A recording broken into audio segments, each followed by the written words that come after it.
عملت فطاير الطاسة من غير فرن بعجينة هشة وقطنية، حشيتها ب3 حشوات وكلّهم ألذ من بعض. هتنفعكوا في الفطار أو الغدا أو العشا أو حتى كمان لو حطيناها للولاد في lunch box، سهلة ولذيذة وسريعة. تعالوا أقول لكم عملتها إزاي. استخدمت 4 كوبايات من الدقيق متعادل الاستخدام، معلقة كبيرة من الخميرة، معلقة كبيرة من baking powder، معلقتين كبار من السكر، ومعلقة صغيرة من الملح. قلبت كل المواد الجافة مع بعض وضفت عليهم كوباية ونص من المَيّة الدافية.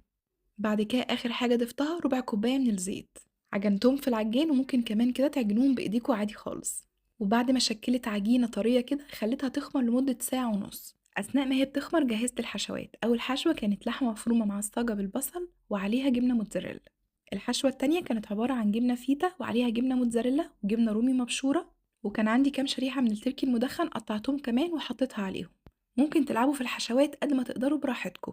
تالت حشوة كانت عبارة عن فراخ مفرومة وعصقتها بالثوم والبصل وحطيت عليها شوية برضو من الجبنة الموتزاريلا.